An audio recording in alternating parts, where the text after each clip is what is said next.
Hey, so, all right, inflation's here. That's the conversation we're gonna have right now. And why do I say that? Is I say that because multiple times a lot of people have said like, well, it's transitory, it's here, but it's gonna go away. It's not gonna go away. So what do you do at this point to figure out when, in the next 6 months, 12 months, it doesn't really matter about buying a home. How are you going to save that money to eventually buy a home or put money down to rent a better property for yourself, especially with inflation?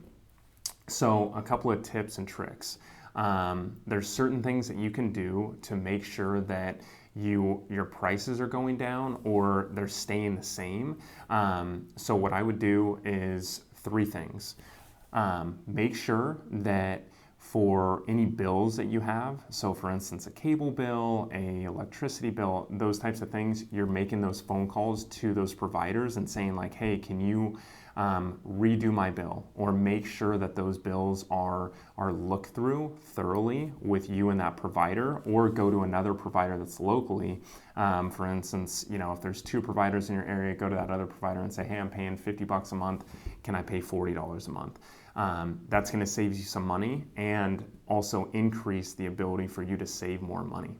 The second thing is to do that same thing, but for your insurance. So it doesn't matter if it's renter's insurance, car insurance, homeowner's insurance.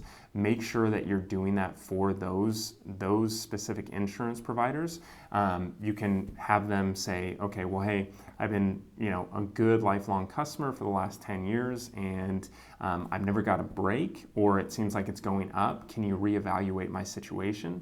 And then they'll look at your ability to, for one, to have good, upstanding insurance, and then also they'll look to see what the last 10 years looks like for you, if you had any accidents or anything else, or if you had any claims on your insurance, and how long ago those were, and then also if you missed any payments, and then they'll mark those down.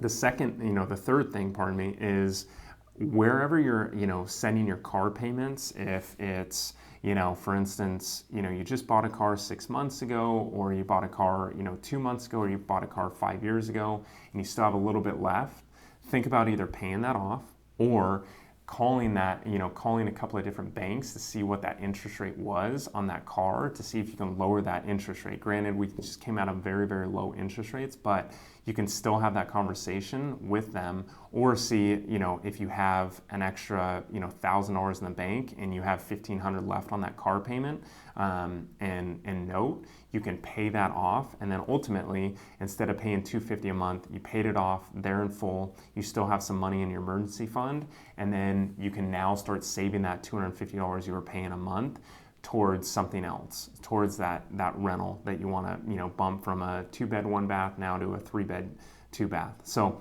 or you're now saving money to put down on your first home. Those are things right there. Those 3 hacks will really help you and really put you in a better position financially to go buy a property or to go rent a bigger property if maybe you're having an addition to the home, or you're having more kids or something like that. So it puts you in a better place. So those are 3 hacks.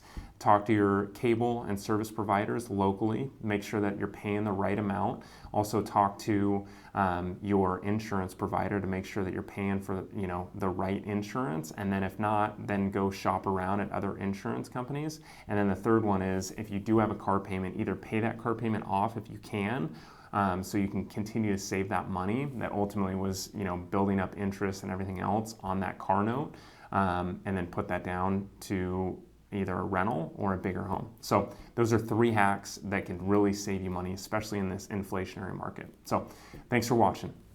If you guys have any questions or reviews, go ahead and leave me a comment, and then also subscribe to the channel. Thanks.